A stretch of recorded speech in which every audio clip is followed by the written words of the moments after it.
están? Bienvenidos a Conciencia. Soy Grace Balcázar y me da un gusto enorme que estén aquí con nosotros en su casa, en su oficina, donde quiera que se encuentren y poder hacer juntos conciencia. El día de hoy tenemos un tema totota, es un tema increíble y es cómo poner límites sanos y cómo aceptar cuando nos ponen esos límites. Nuestro invitado de hoy es un psicólogazo maravilloso que se llama Javier Amezcua y bueno, nos ha hecho favor de prestarnos todo su conocimiento para hablar de este tema tan bueno, sobre todo porque en estos momentos estamos viviendo una pandemia y es un momento que de verdad es muy difícil. Es un tema del que casi no se habla, sin embargo resulta muy importante, ya que en estos momentos nos está haciendo sobrevivir el poder poner límites. Estoy hablando acerca de cómo en algunas culturas, específicamente la nuestra mexicana, no sabemos poner límites amorosos. Cuando le ponemos un límite a alguien, se puede leer como que es una agresión o qué onda, ¿por qué me dices tan feo? ¿Por qué no me quieres? Para ello tenemos a Javier aquí con nosotros, que le agradezco muchísimo que esté el día de hoy. De veras, Javier Amezcua es un gran psicólogo, es especialista en terapia de pareja, está formado en la escuela Gestalt. Bueno, es una maravilla de hombre. Está con nosotros hoy para hablar del tema. Bienvenido, Javier. Gracias por estar con nosotros aquí en Conciencia. Grace, muchas gracias. Muchas gracias nuevamente por invitarme. De veras, lo agradezco. No, gracias a ti. Y bueno, yo empezaría por preguntarte ¿qué está pasando con este tema de los límites? ¿Por qué de repente en algunas culturas, yo pienso en la cultura mexicana, que de repente todo es tomado a mal? ¿Cómo es que de repente nos vemos en relaciones de gente muy cercana, a la que queremos muchísimo, y no somos capaces de ponerle un límite sin que parezca agresión? El ejemplo más puntual en estos momentos es el tema del COVID. Mucha gente se siente aludida cuando se les permite, se les pregunta a la sana distancia, oye, aléjate un poquito, o incluso, fíjate, estaba viendo un video gruesísimo en Estados Unidos, en donde a una señora le pide el cajero de un súper que se ponga el cubrebocas y la señora se enoja tanto, le escupe en la caja y se ofende muchísimo, ¿no? Entonces, algo que es tan básico, de cuidado tanto personal como para los demás, ¿qué pasa? ¿Por qué no estamos poniendo atención o por qué nos sentimos aludidos? Fíjate, Grace, tenemos tres maneras de responder ante un límite. Entonces, una es de la manera pasiva. ¿Qué es eso? Que nos callamos, no decimos lo que sentimos, como a veces pensamos más en el otro que en nosotros mismos.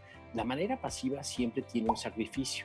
Y entonces decimos, ay, no, yo no puedo decir eso, ¿qué va a pensar el otro? Se va a enojar, y entonces callo. El que es pasivo normalmente actúa al límite, entonces no lo verbaliza, pero finalmente lo expresa a nivel no verbal. Esa es una manera.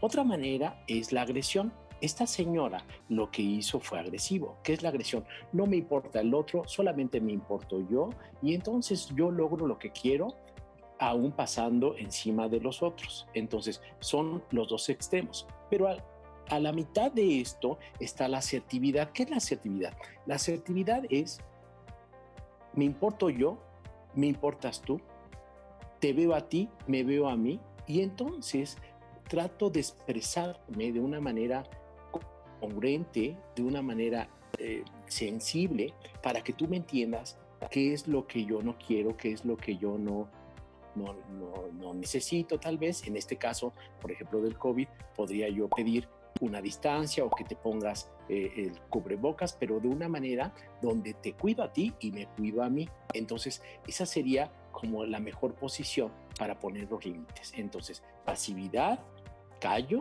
agresividad, no me importa el otro, solamente me importo yo; y asertividad al centro. Finalmente, el pasivo y el agresivo forman una diada. Fíjate, los que son agresivos finalmente les gusta rodearse de pasivos, porque ahí tienen el poder. Los que son pasivos finalmente también necesitan a veces a los agresivos. Entonces, a los dos, tanto al pasivo como al agresivo, a veces no les cae muy bien, les es un poco pesado el asertivo, porque el asertivo sí habla, el asertivo sí dice, y el asertivo tiene algo que es bien importante, que se da cuenta de su necesidad y habla a través de esa necesidad y pide lo que necesita y cómo se mueve para llenar su necesidad. Eso es lo que tiene el asertivo. Claro, por supuesto. Fíjate, siendo así, como súper puntuales en lo que queremos decir, ¿por qué de repente, como culturalmente, no nos atrevemos a decir las cosas? Yo conozco a gente de España que, por ejemplo, no le da la vuelta, no busca una manera de decirlo sin ofender ni nada, sino que dice directo: oye, por favor, no te me acerques, y pasa sin pena ni gloria, ¿no? Sin embargo, parece que en México, en Latinoamérica, y bueno, ya ahora vimos que en Estados Unidos, ¿qué es lo que está operando dentro de nosotros para sentir, no sé si hay una herida ahí de la persona, para sentir que cuando alguien nos pone un límite, por muy amoroso que sea, nos sentimos agredidos, ¿no? Entonces, pues obvio la respuesta es muy mala, ¿no? Ya hablaste tú del asertivo que sabe pedir. Ahora, yo siento que en nuestra cultura mexicana, en nuestra sociedad, no tenemos ese don, no tenemos esa asertividad, ¿no? ¿Cómo ser asertivos? Yo te preguntaría. Fíjate, la asertividad ciertamente se aprende y ciertamente también es cultural. Tiene mucho sentido lo que tú dices. Es cierto que en algunas culturas son mucho más asertivos que en otras. Y entonces es una manera, es toda una metodología, pero finalmente fíjate lo que tiene la asertividad. La asertividad lo que tiene es que el que es asertivo tiene una alta autoestima. Entonces, esto se me hace como interesante. Tanto el pasivo como el agresivo es la moneda, es la misma moneda, nada más que es la cara diferente de la moneda. Es la misma cara de la moneda, porque finalmente ellos dos tienen una baja autoestima. El que tiene una alta autoestima es el asertivo. Entonces, creo que tiene que ver un poco con la autoestima. Es decir, tanto ser asertivo como aceptar la asertividad del otro está muy relacionada con qué tanto yo me quiero, qué tanto yo estoy como bien arraigado, estoy bien parado, y entonces lo que tú necesites, lo que tú me pidas, no me mueve a mí, porque yo soy yo y tú eres tú, y yo comprendo perfectamente tu necesidad y la respeto, y yo comprendo mi necesidad y respeto mi necesidad. Entonces, la persona asertiva tiene un arraigo fuerte y también entonces se quiere. Tiene que ver un poco un tema de autoestima. Entonces, pues la autoestima tiene muchas raíces, la baja autoestima o la alta autoestima. Mucho tiene que ver con algunas historias familiares, con ciertas dinámicas familiares que tal vez afectaron a esta autoestima. De hecho, hay algunas, Grace, que están muy relacionadas, sobre todo el no poner límites, el no ser asertivo, están muy relacionados a ciertas dinámicas que fueron un poco disfuncionales en nuestra historia familiar. Una, por ejemplo, es cuando una persona tuvo que cuidar a alguien que finalmente lo tenía que cuidar, es decir, una mamá enferma, cuando yo estaba pequeño, un papá enfermo, que en lugar que ellos me cuidaran, yo los tenía que cuidar. Esa persona, al crecer, le cuesta trabajo poner límites. También hay otras personas que vivieron con un papá, una mamá, tal vez muy controlador, que quisieron meterse en muchas áreas de su vida a lo largo de su infancia o de adolescencia, adultez. Entonces, esas personas también sufren para poner límites. Hay otras donde hay familias que son familias muégano, que viven tal vez la abuelita y viven los tíos y viven todos juntos. Y entonces esas familias también promueven el no límite de los integrantes, porque el integrante no sabe a quién tiene la jerarquía, si la tiene el abuelo, si la tiene la abuelita, si la tiene el papá, si la tiene la mamá, y entonces son personas que les cuesta trabajo también poner límites. Otra razón para no poder poner límites son las personas que, fíjate, esta se me hace bien interesante, que fueron hijos parentalizados. ¿Qué quiere decir hijos parentalizados? Son personas que tomaron un rol parental que no les correspondía. Es decir, son hijos que en lugar de fungir como un hijo, fungieron como un papá, como una mamá, porque hubo algún problema con los papás, ya sea que el papá tuviera una enfermedad, tal vez fue alcohólico, y entonces este hijo se sube al subsistema parental y entonces funge como esposito o como esposita de la mamá. Y entonces este hijo también le cuesta trabajo poner límites. Si te das cuenta, Grace, mucho de lo que estoy diciendo es que a veces nos cuesta trabajo poner límites porque no sabemos, tuvimos que dar mucho más de lo que teníamos que dar. El rol que tuvimos en nuestra familia exigía más. Entonces ya en mi vida adulta, yo no sé qué tanto puedo pedir, no puedo pedir, qué tanto puedo decir hasta aquí, qué tanto no, porque no tengo muy claro hasta dónde, porque toda mi historia fue de no poner límites y tener que dar mucho más de lo que tenía que dar. ¿Sí? Es como una confusión. Me encantó Es una confusión. que hablaras de la autoestima, que tenemos que hacer un corte rapidísimo, mi querido Javier, y volvemos con Sí. ustedes. Está interesantísima esta charla. Seguimos juntos haciendo conciencia. Por favor, no se vayan.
Mi querido Javier Amezcua, seguimos charlando contigo. Gracias por seguir en Conciencia. Habló de algo interesantísimo en el bloque pasado, que es la falta de autoestima, el jugar un rol que no nos corresponde y el no tener nada claro qué nos toca, qué no nos toca, con lo cual nos resulta casi imposible o muy difícil poner un límite. Volvemos contigo, Sí. Javier, para que nos sigas comentando esto que realmente es interesantísimo, ¿no? Porque hay como una historia detrás de todo lo que pasa cuando alguien no sabe poner límites y también cuando alguien no sabe recibirlos.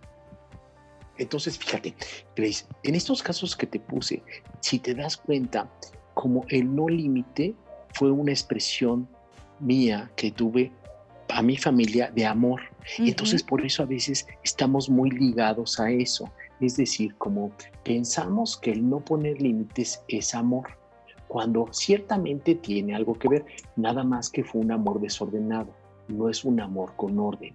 Entonces, cuando yo pongo límites, siento que no estoy queriendo a la gente, o cuando alguien me los pone, digo, ay, es que no me quiere, no le caí bien, porque estas historias que yo te puse al centro, que te compartí, tienen que ver con ese amor, nada más Claro. que un amor desordenado. Entonces, cuando alguien quiere poner orden al amor, creemos que es desamor.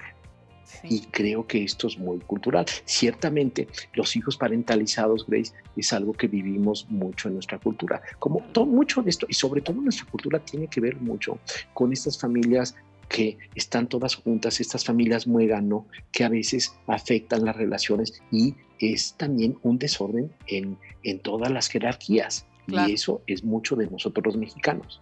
Sí, sí, sí, sí, muy, muy de México, que manda a la abuelita, pero viven con el papá, pero el hijo ya no sabe si es hijo de la abuela y el abuelo o de sus papás, no Exacto. respeta a los padres.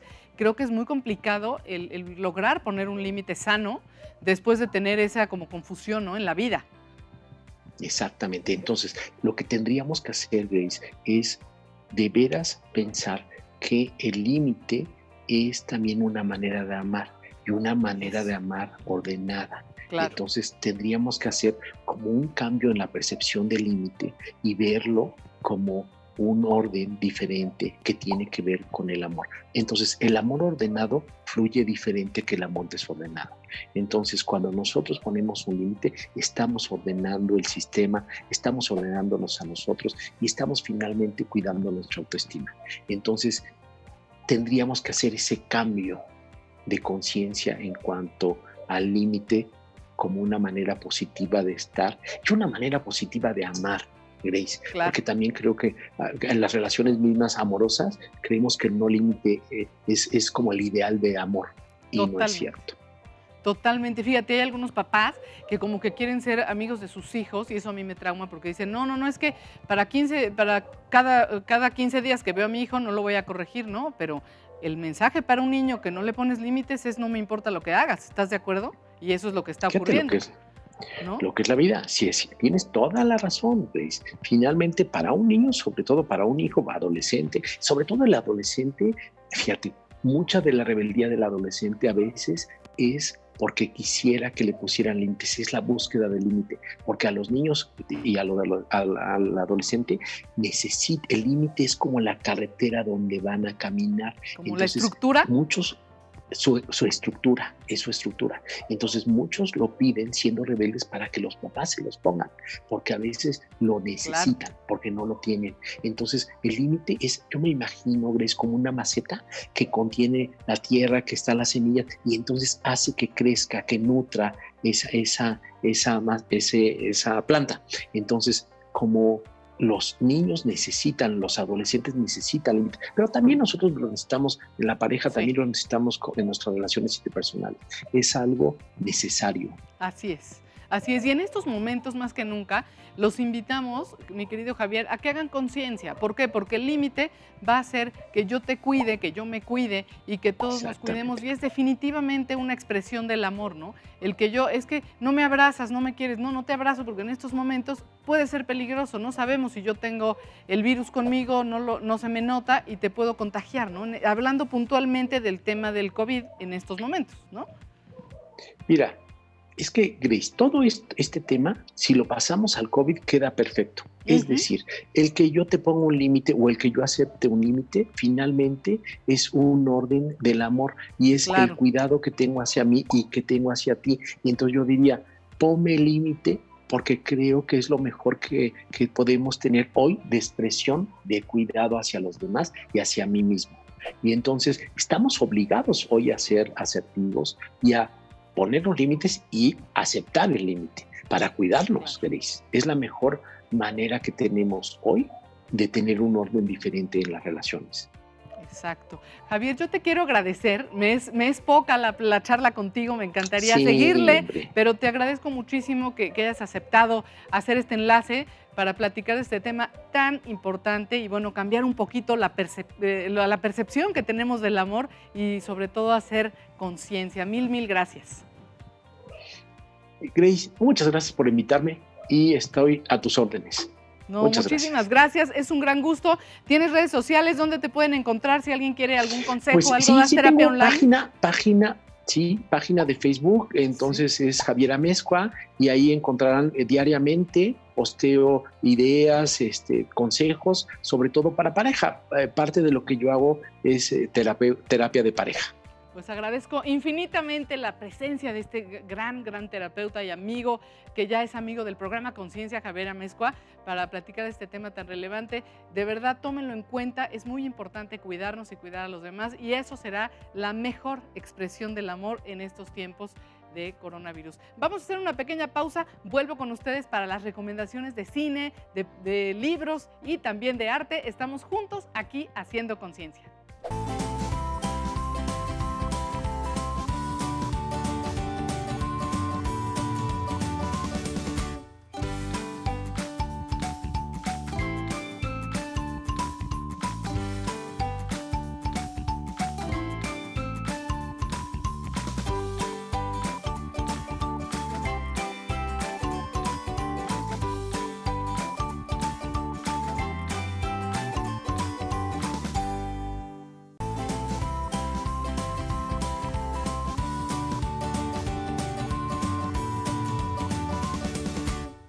Una película importante para analizar el tema de los límites se llama Whiplash. Este es un largometraje extraordinario con actuaciones maravillosas. La cinta nos ofrece la oportunidad de analizar la búsqueda de la perfección, la determinación y, por supuesto, cuestionarnos hasta dónde nuestras acciones son éticamente correctas cuando se actúa empujados por el deseo de alcanzar la grandeza. Esta película nos cuenta la historia de Andrew, que es un talentoso músico y es dirigido por su genial maestro, quien lo hace aprender a través de prácticas que son un poco raras o ortodoxas, no convencionales, para sacar lo mejor de sus alumnos y los pone realmente contra las cuerdas emocionalmente. Andrew, en su obsesión de buscar la aprobación del profesor, vive un verdadero tormento emocional y al borde de una crisis decide componerse y mostrarse a sí mismo y a su maestro que vale la pena. No se pierdan esta cinta que obtuvo numerosos premios, como por ejemplo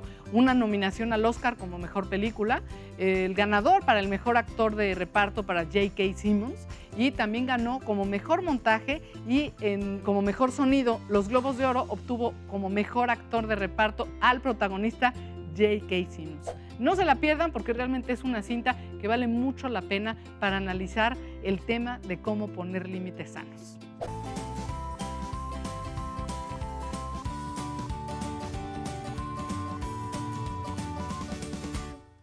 Ya estamos en Conciencia en las Letras y les vamos a recomendar un libro que a mí en lo personal me gusta mucho, se llama Inteligencia Emocional. El autor es Daniel Goleman y él nos dice que la inteligencia no es solo racional, sino también la inteligencia emocional. Según sus propias palabras, en un sentido real, todos tenemos dos mentes, la que piensa y la que siente. Y estas dos formas son fundamentales para interactuar y construir nuestra vida mental y, por supuesto, lo que ocurre en nuestra vida. Según el autor, el cerebro emocional responde ante un acontecimiento mucho más rápido que el cerebro racional.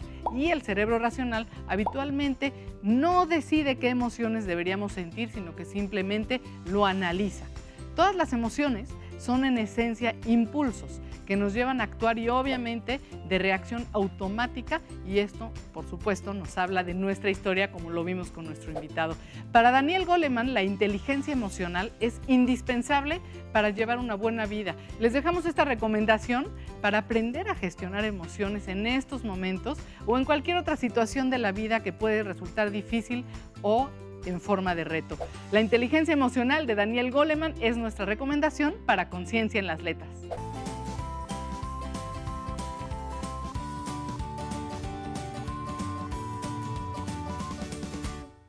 Ya estamos en Conciencia en el Arte. Les tengo una súper recomendación. Esta es maravillosa. Una artista que ha causado mucha sensación. Ella es japonesa, su nombre es Yayoi Kusama. A los 10 años, ella entra en contacto con el mundo del color y la plástica y desde entonces ya estaba enamorada de todos los lunares, que en inglés se llama el polka dot, que son esas telas que están llenas de puntitos, y empieza a realizar obras donde la fantasía y la realidad conviven en entornos donde nada es lo que parece. Yayoi Kusama nació en Matsumoto, Japón, en el año de 1929. Su infancia y su adolescencia transcurrieron en una sociedad absolutamente misógina, en la que la mujer tenía poco o nada que decir, y mucho menos en el mundo del arte, imagínense nada más. Es para el año de 1957 cuando ella tiene 28 años y se muda a vivir a la ciudad de Nueva York para buscar nuevas vías de expresión y obviamente dar salida a todo el sentimiento de arte que había en su mente y en su espíritu. Es ahí donde ella se da cuenta que tiene como una obsesión o una enfermedad, que el mundo de Nueva York no impidió que la artista llegara a convertirse en una de las creadoras más innovadoras y activas de su época.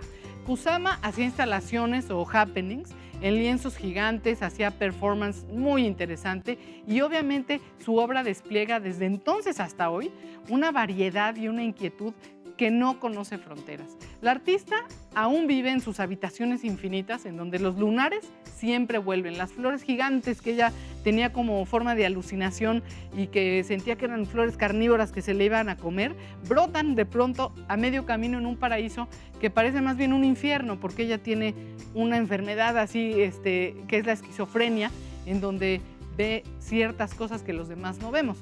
Es una de las creadoras contemporáneas más fascinantes.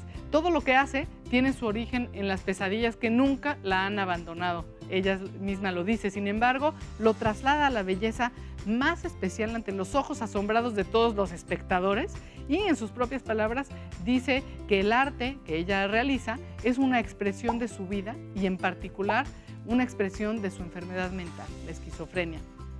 Yayoi Kusama es una propuesta súper interesante para conocer, un poco acerca de cómo una mujer vence el machismo, vence lo que sus padres querían para ella, que era, comenta en una entrevista que la querían casar con un hombre rico japonés. Sin embargo, todo lo que ella quería era siempre ponerse a buscar lienzos y pintar. Más adelante se dedica a hacer algunas instalaciones. En la Bienal de Venecia hace una instalación de esferas de metal chiquititas. Ella se introduce en ellas y luego tiene otra instalación interesantísima que se llama Libélulas en el agua. Es hermosa.